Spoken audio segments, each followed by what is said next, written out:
Bonjour, bonjour mes chers amis. Donc je reviens vers vous aujourd'hui pour faire les influences de la nouvelle lune qui vient de passer pour le signe du taureau. Alors mes chers amis taureaux, vous êtes calme, plutôt routinier, vous êtes sage et fidèle, vous êtes constant. Par contre, ce qui peut vous desservir, entre guillemets, c'est que vous êtes un peu rancunier, têtu et statique. Alors, une phrase qui va vous... qui parle un peu de vous, c'est ne rumine pas mais réfléchis. Alors là, vous voyez que je suis en train d'utiliser un jeu qui est magnifique. C'est le nouveau jeu de Katia. J'ai eu de la chance qu'elle me l'offre pour Noël. Et je dois dire qu'au niveau du développement, c'est un jeu qui est magnifique. Il s'appelle le Portail des 12. Alors mes amis taureaux, nous allons voir, puisqu'on vous dit ne rumine pas, réfléchis, on va voir les deux signes qui vont être importants pour vous ce mois-ci. Disons plutôt à partir de cette nouvelle lune qui vient de passer. Donc c'est pour décembre et janvier. Alors, ces deux signes qui vont être peut-être des signes de rencontre, des signes de votre entourage, qui sont le bélier et le sagittaire. Mais c'est surtout au niveau de ces deux signes, la particularité de ces deux signes qu'il va falloir que vous mettiez en place pour, quelque part, vous mieux harmoniser les influences de la Lune et surtout avancer un peu plus sereinement. Avec le signe du bélier, qui est plutôt un signe plutôt fougueux, on va vous demander de foncer, d'arrêter de, bon, on vous l'a dit, hein, d'arrêter de ruminer. Bon, réfléchir, c'est intéressant, mais au bout d'un moment, il va falloir foncer.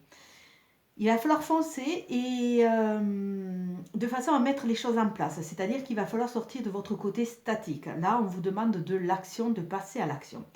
Avec le Sagittaire, qui est un signe de feu. D'ailleurs, vous êtes accompagné par deux signes de feu. Donc, on voit vraiment qu'il va falloir mettre un peu les bouchées doubles. Il va falloir un peu foncer. Avec le Sagittaire, on vous dit, montrez de quoi vous êtes capable. Montrez de quoi vous êtes capable. Faites passer les choses avec sourire. Faites passer les choses avec constance. Et montrez vraiment ce dont vous... Quelle est votre valeur et ce dont vous êtes capable. Donc, ça veut dire qu'il faut passer un peu à l'action. Ruminer dans votre coin, soit, mais au bout d'un moment, il va falloir sortir de là et mettre des choses concrètes en place. Alors, on va regarder les deux maisons qui vont être influencées par ces deux signes. Alors, le bélier, ce côté un peu de fonceur, on vous demande au niveau de votre foyer, au niveau des racines, au niveau de l'hérédité. C'est la maison 4. Alors, ça veut dire qu'il faut foncer, il faut se débarrasser de certains schémas, parce qu'on voit qu'il y a vraiment des schémas redondants qui vous entourent.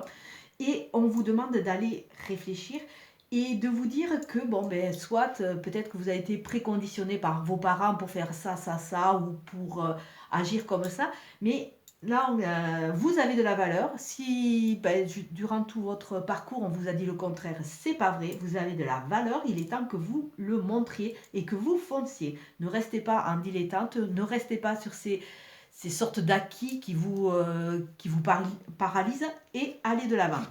Avec le Sagittaire, on vous dit montrer de quoi vous êtes capable, c'est la maison 7 qui est touchée. C'est la maison des contrats, des conjoints, de l'entourage. Bon, pour ceux qui ne sont pas en couple, là, ça se rapporte un peu moins, mais au niveau des contrats et au niveau de l'entourage. Donc c'est vrai que s'il y a une sorte de même mise par rapport à votre famille, montrez-leur que non, vous êtes différent, montrez-leur que vous avez des projets, montrez-leur que vous avez envie d'avancer. Et au niveau des contrats, battez-vous pour de nouvelles opportunités, pour de nouveaux contrats, pour de nouvelles formations. Montrez vraiment de quoi vous êtes capable et on va vous donner les moyens d'eux et la vie va vous mettre des choses en place si vraiment vous vous battez pour revendiquer votre statut quelque part et votre différence. Alors avec le jeu du 77, toujours de Katia, alias Kay, on va voir ce que ça vous annonce.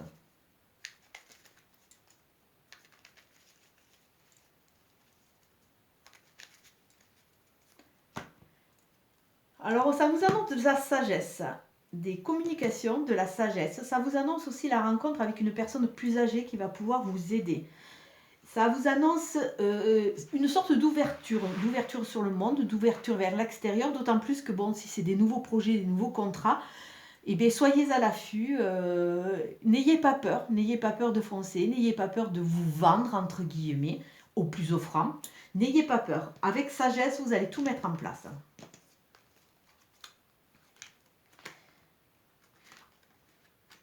Alors, il y a toujours cette notion de création, de projet.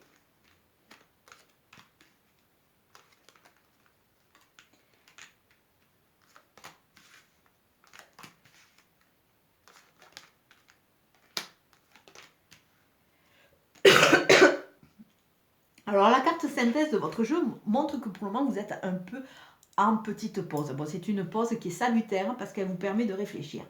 Votre carte d'entame de jeu, c'est cette carte de la porte. La porte, c'est qu'on voit que vous êtes en pleine réflexion, donc vous êtes en pleine maturation, vous êtes en pleine élaboration, vous êtes en pleine construction. Et là, à travers cette porte, vous allez à un moment sortir de votre isolement, sortir de cette phase un peu d'inertie pour choisir de partir à gauche ou à droite. Ça va vous amener à quoi ? À entreprendre, ça va vous amener à créer, ça va vous amener de nouveaux projets. Ça, on voit qu'il y a une dynamique, mais vraiment au niveau de la structuration, de la création, qui vont vraiment vous aider à mettre en place de nouvelles entreprises. On voit qu'il y a une force active qui est en train de se mettre en place. Et on voit, là c'est la carte du consultant, on voit qu'il y a cette analyse de passé, présent, futur. Bon, le futur, vous ne le connaissez pas avant. Pas la peine de l'élaborer, mais si vous êtes en pleine phase d'entreprise, c'est pour vous créer un futur meilleur. Après, on voit cette carte 44 qui nous annonce un peu l'innocence, qui nous annonce les enfants, hein, il y a l'importance des enfants, qui nous annonce aussi cette reconnexion à notre enfant intérieur. Donc c'est vrai que quand on se reconnecte à cet enfant, on a envie d'avancer, on a envie de retrouver notre insouciance et de laisser un peu tout ce poids de notre passé et de notre vécu qui nous encombre. Et au-delà de retrouver cet enfant intérieur, on voit qu'il y a encore des choses cachées. Il y a des choses cachées et on voit peut-être que pour certains, vous avez la possibilité de vous connecter avec vos rêves, avec votre intuitif. Peut-être qu'il y a beaucoup de taureaux qui ont un côté intuitif qu'ils ne maîtrisent pas ou qu'ils ne savent pas qu'ils ont. Mais là, il y a ce côté un peu occulte qui est assez présent. Donc, écoutez vos rêves. Peut-être que vous aurez des réponses. Et oui, petit à petit, vos feux vont vraiment être tous au vert. Donc, c'est vraiment la bonne période d'ouverture. Avec la carte 32, on voit que vous commencez à prendre une sorte de spiritualité. Vous prenez du recul avant d'agir, vous réfléchissez. Donc, ça revient toujours à ces deux conseils qu'on avait par rapport à aux signes qui vous entourent. Donc, réfléchissez avant d'agir. Là, vous êtes en phase de mort et de renaissance. Ça veut dire que vous êtes en phase de transformation. Vous allez entamer un nouveau cycle. Mais, avec la carte du bateau, alors on peut vous... je peux vous dire que vous allez faire un voyage, ça se peut très bien, que ce soit un voyage intérieur ou un voyage physique, un voyage réel. Mais le bateau va lentement. Donc, ça veut dire que c'est des phases qui sont en train de se mettre en place tout doucement, mais ça va se mettre en place. Profitez de cette période d'un peu de pause où c'est que tout est en train de se structurer. Réfléchissez pour savoir vraiment vers où vous voulez aller et surtout montrer ce que vous valez et ce que vous voulez. Alors on voit que dans cette période un peu d'isolement, de recul, de prise de recul, vous êtes en train d'analyser et petit à petit vous allez vraiment vous reconnecter à votre foi, à votre envie. Vous allez réfléchir avant d'agir et vous allez quelque part mettre un peu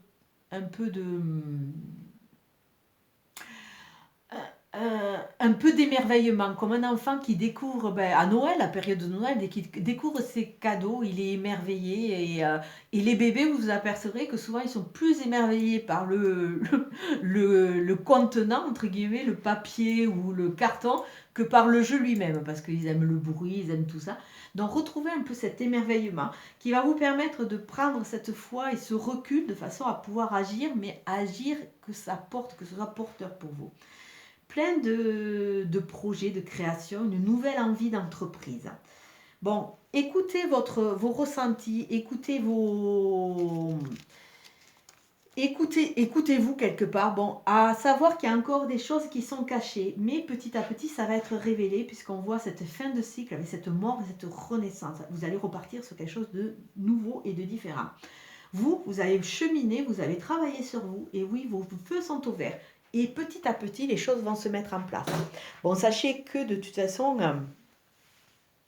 avec ce bateau, on voit que c'est en marche, c'est en chemin, mais il faut prendre le temps parce que le bateau, c'est pas le moyen de transport le plus rapide. Donc, vous allez prendre votre temps, vous allez vraiment maturer. Et surtout, là, vraiment, c'est le gros conseil qui arrive avec cette nouvelle lune. C'est montrer votre valeur, montrer ce que vous savez faire, sachez vous vendre et sachez vraiment mettre à profit vos qualités. Alors, comme d'habitude, c'est une guidance générale qui ne va pas parler à tout le monde. Prenez vraiment ce qui vous parle, laissez le reste de côté. Il y a un temps pour tout de toute façon et chacun avance à son rythme. Je vais vous souhaiter une très très belle journée et de très belles fêtes et je vous dis à très bientôt. Merci, au revoir.